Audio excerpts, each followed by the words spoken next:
PowerBoat Television is brought to you by Yamaha. Conquer water with Yamaha. Cruisers Yachts. Luxury yachts and bow riders for all your adventures. And BoatBuys.com. 60,000 new and used boats for sale.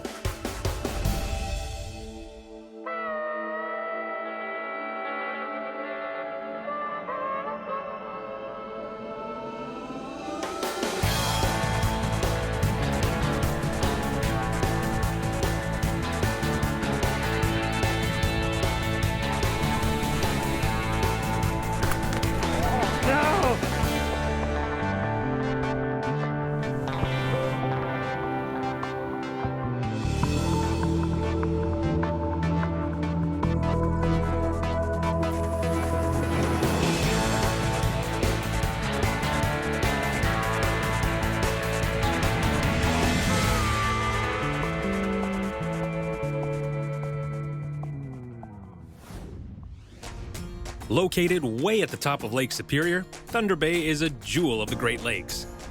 This area has been known as the Lakehead by many people, and that was actually one of the options for names back in the 1960s, losing out by a narrow margin to Thunder Bay. Though the university here still bears the name to this day.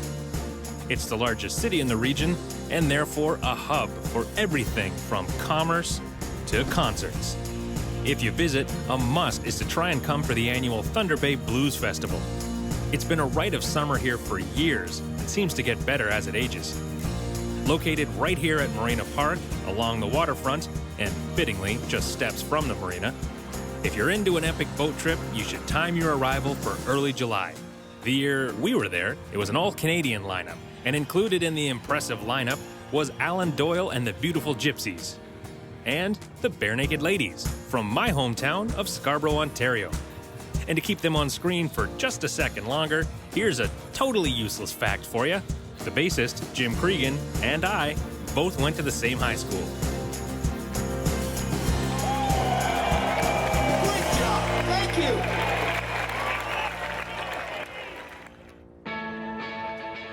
The next morning, with the music still in my head, I wandered to the marina to meet up with our local hosts, but got sidetracked by the cutest little PowerBoat TV fan around. The city-owned marina is located within Prince Arthur's Landing at Marina Park and has 271 slips, fuel docks, launch ramps, and room for transients. And it's right downtown. The location doesn't get much better than this.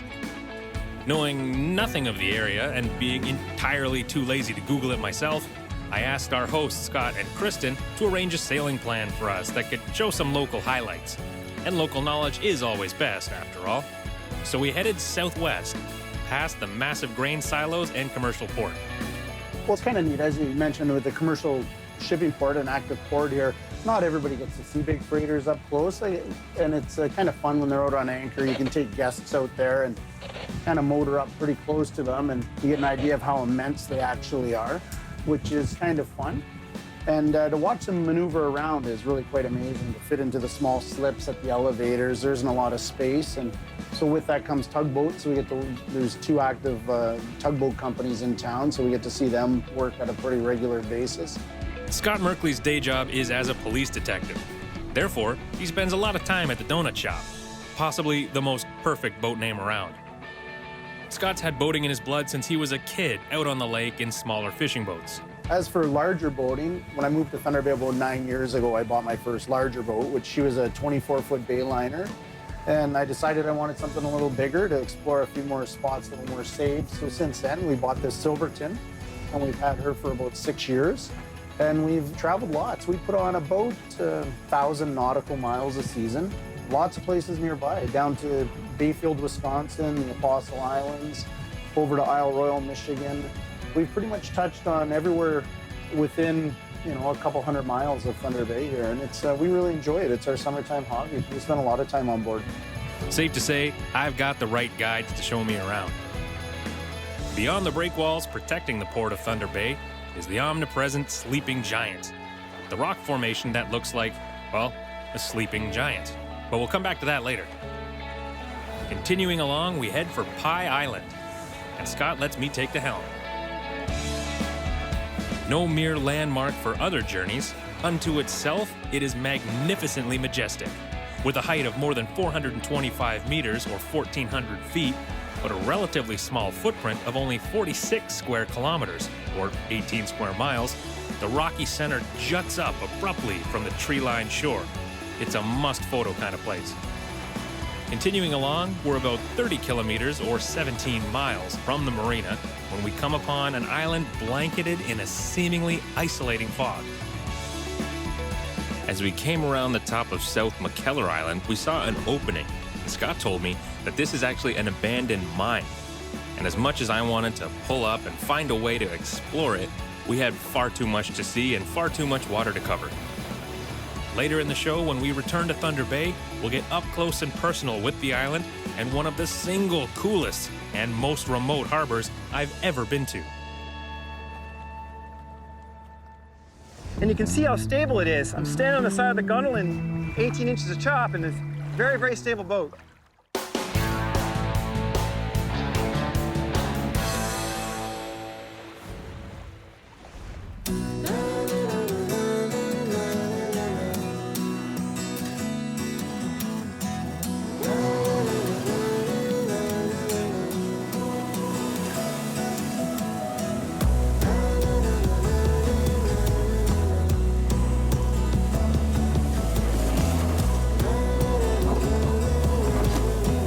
Today we're going to take an FX Cruiser SVHO for a rip, a supercharged WaveRunner from Yamaha.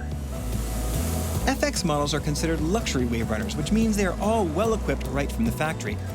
Tilt steering, electric trim, cruise assist with no wake mode, a tow hook, and a spring-loaded reboarding step are all standard features. As the biggest and most comfortable WaveRunners in the lineup, FX models also boast the most storage at over 33 gallons, including 2 watertight compartments. Cruiser models get 2-piece seats with tall backrests and raised theater-style seating, which greatly improves the passenger's view. So the FX uses a little bit bigger hull than the GP, and you can see how stable it is. I'm standing on the side of the gunnel in 18 inches of chop in this very, very stable boat.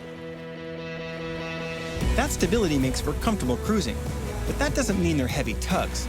SVHO models like this one incorporate the latest Nano Excel 2 material into the hull and deck, shaving 46 pounds from this boat. That reduced mass improves acceleration and agility, allowing this big boat to feel like a much smaller one. Handling is precise and deliberate. A full-length keel, multiple lifting strakes, and stepper sponsons provide the grip needed to carve very sharp turns. This boat feels planted and resists the tendency to spin out every time you turn the bars and pin the throttle. One of the great things I like about these FX hulls is how dry you are. It's pretty choppy and windy today. It's not the warmest day in the world, but I'm basically dry. Unless I make an aggressive maneuver or the wave gets over 2 feet, I have no problem staying dry at all.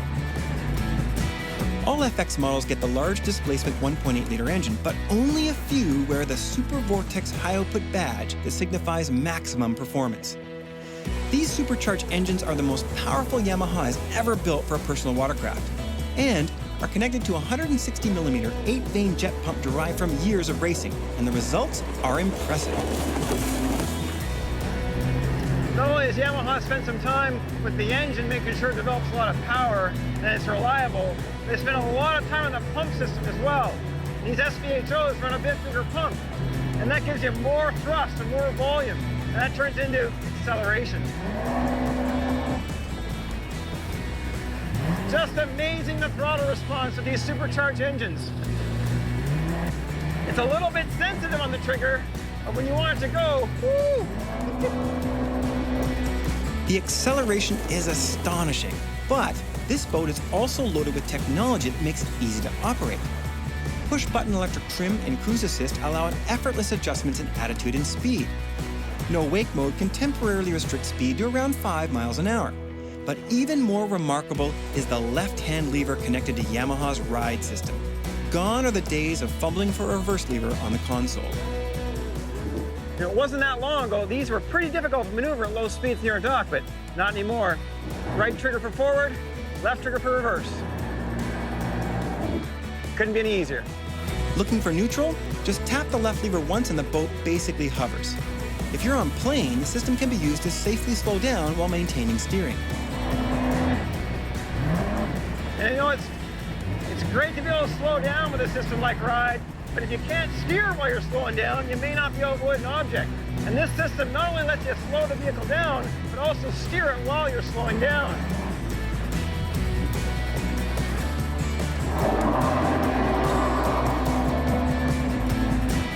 It's great to see new technologies improving the personal watercraft experience. Arguably one of the most fun and exciting ways to get out in the water and explore, a PWC can take you places you'd never go with a propeller. The Yamaha FX Cruiser SVHO can take you there in style and comfort with a healthy dose of adrenaline to keep you grinning from ear to ear.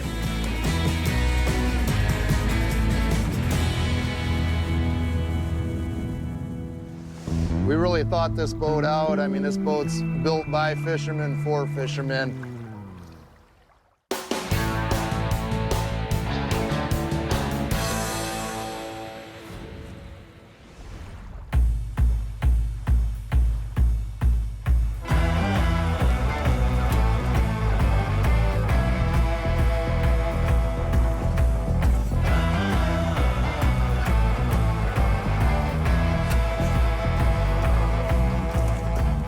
So it's a little cloudy, a little windy today, but that never stops a good angler.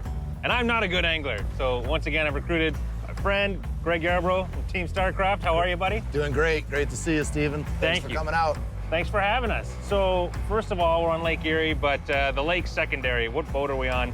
This is a pretty serious fishing machine. Yes, it is. This is our STX 2050 multi-species fishing boat.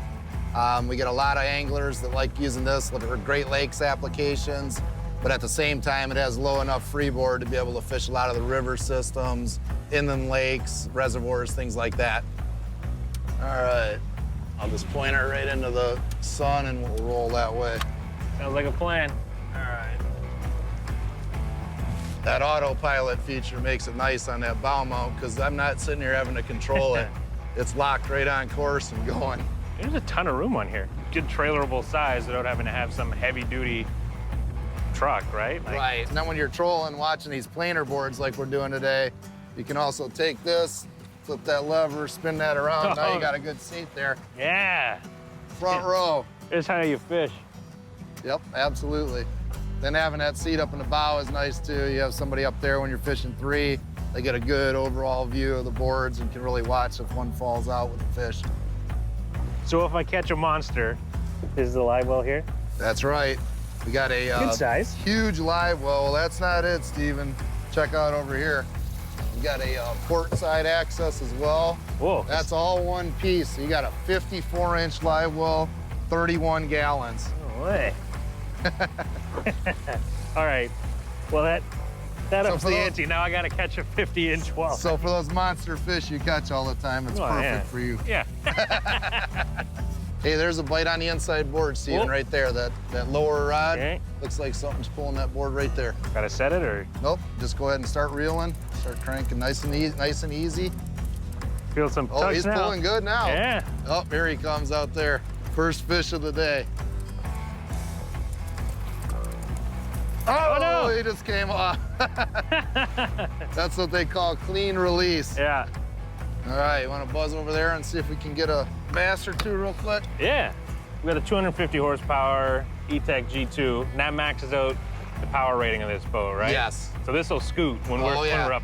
Absolutely. So you say it's got a good hole shot? It does. It's there's not much bow lift when you jump on this thing. It's pretty much right now on plane. All right, let's see it. You want to see it? All right, here we go. Whoa. Yeah, you weren't kidding. Time to go fishing. Yeah. And when you got to get between point A and B. Yeah.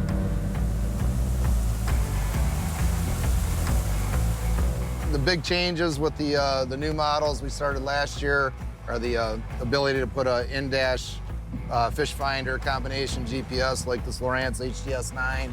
We've got the BRP Pro-Can gauges here. We've got the automotive, finish on top of the console caps. Got a nice little tackle tray feature there, which you can pull out for quick access when you're trolling to get to your baits. Really nice. So This is a serious fishing boat. You can cruise around, have fun, but you're buying this if you want to do some serious fishing, right? Absolutely, yeah. It gives you a huge bow casting platform. You got a big bow center lockable rod storage here. You can put up to 12 rods in there easily, which is nice. So this is not a little seat. What's in here? Ah, that is the starboard side bait well, and that's nice when you're doing vertical jig fishing and you get one of your seat and pedestals up front. We really thought this boat out. I mean, this boat's built by fishermen for fishermen. This compartment here will hold anywhere from 15 to 20 Plano 3700 style tackle boxes on both the port and the starboard side, which is really nice. And everything's lockable. Absolutely. That makes it nice when you're staying at resorts, cottages, hotels. You can lock everything up, don't have to worry about bringing it in.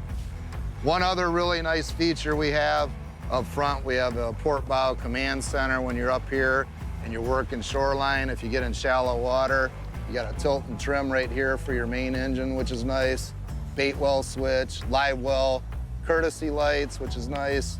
And then you have battery checks for 1, 2, and 3 for your 36-volt trolling motor system. Built into right in the port bow and starboard bow, you can take your inline planer boards like this and store them right in here, turn them up, and you can put 6 to 7 planer boards on each side, which is really well thought out. And I like that you got the track system like all around. It's not just a couple at the stern. We have reinforced gunnels, gives you stability to mount downriggers like you see at the back. You can mount combination fish finder GPS. We've got cradle-style rod holders, tube holders, and then what's called the trees here you see on the port and starboard side. That allows you to run multiple rods and keep clearance when you're making turns with your inline boards. Right. Keeps them from overlapping and jumping the next board. So this is a nice feature, the high-pressure onboard washdown pump. You get a fish with some blood or crawler dirt or anything like that, it's a high-pressure pump. You can just kind of spray it all down, shoot it out, which is really nice. Clean off the outboard a little bit, wash your hands. Real nice feature. If you're serious about fishing, you should seriously check out the STX 2050 from Starcraft. Just not this exact one. The fish are biting, so I'm not leaving. Oh, fish on. All right, nice. Decent size. Good start, look at him.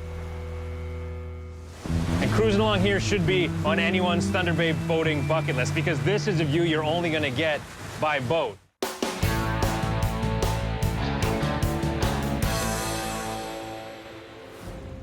Welcome back to Thunder Bay, and here, out on Lake Superior. We've come into this long, sheltered bay that's long been a favorite spot for local boaters. And when we arrived early in the morning, there were already a few others here, including some of the finest folks in the world, PowerBoat TV viewers. You're the reason why I bought this last year. Yeah? You are. Nice. Isn't it fun? To me, this is the best of boating. The docks have been made and maintained by volunteers for years, and it's one of the cleanest I've ever seen. There's a true sense of community here. But I was told we had to go check out the sauna, so we went for a walk, with me being pretty sure I misheard.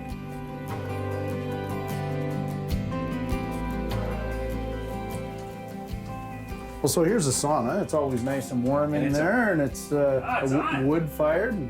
Not a lot of places you can travel out into the vast Lake Superior, and since you're here, you got to sign the logbook.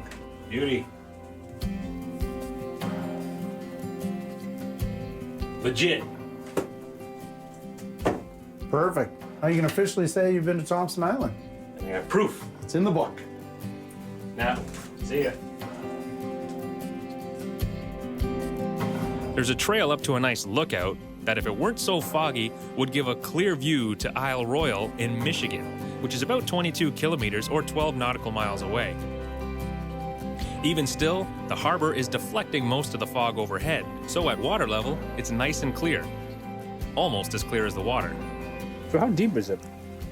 Here, I think it said it was 6 feet when I pulled in. Crystal clear. Yeah, it's really cool. Like the guys that have underwater lights at night, it's really groovy. See all this fish swim up.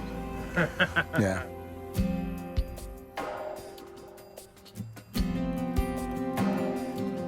But there's lots more to see. So we say our goodbyes and leave Thompson Island. And once again, have to navigate the thick fog that's hovering around here, thanks to the cold water mixing with the hot July air.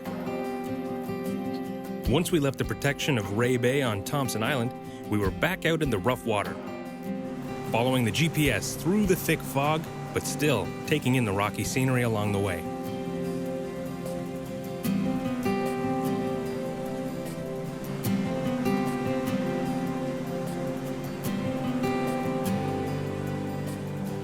As we made our way out of the rocky island shoreline, the fog began to dissipate, revealing something pretty spectacular. These giant cliffs behind me are arguably the most famous natural landmark of Thunder Bay. This is actually Sleeping Giant Provincial Park, but we're so close, it doesn't look like a sleeping giant. It just looks like giant cliffs, and it's quite awesome in the literal definition. The trees along the shoreline are huge, and they're still hundreds of feet above them. Cruising along here should be on anyone's Thunder Bay boating bucket list, because this is a view you're only going to get by boat. Now, it's a little rocky rolly right now, so we're going to continue and tuck in to Sawyer's Bay, which is a popular anchorage for local boaters. But even with these little waves and rollers, this is pretty pristine.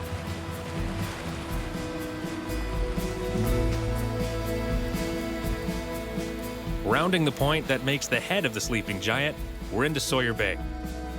And this old shack here pretty much taps out the development along this part of the waterfront. It's the remnants of an old fishing camp. It's sheltered enough today to keep the waves down, but the wind is still rocking along pretty good. Then again, that's the only noise you'll find out here today. And compared to the rockin' fun of the Blues Festival, this is pretty cool. We're at the height of summer, but because there's so much water out here and so many bays, and it's not the most populated area in the world, everywhere you go you have peace and quiet and solitude, which is pretty rare and pretty nice in the middle of summer. But with the sun sinking, we decided to call it a day and do the 26-kilometer or 14 nautical mile run back from the bed of the Sleeping Giant to the marina. And it's a good stretch of open water to cross, even though it's a bay, so I'm glad Scott had traded up in size of boats a few years back. Maybe an older Silverton, but it's a smooth runner, even through the chop. To prove it, he even let me drive it again. Make this the 4th Great Lake I've driven a boat on. Lake Michigan, take note, you're next on my hit list. Next week, we're going to stay in Thunder Bay and we'll head up the Kaministiquia River, another local gem. That is, if I can ever get my body temperature down after the sauna. Jesus, that thing's on. Yeah. Bad idea. Glasses are all fogged up. It's craziness.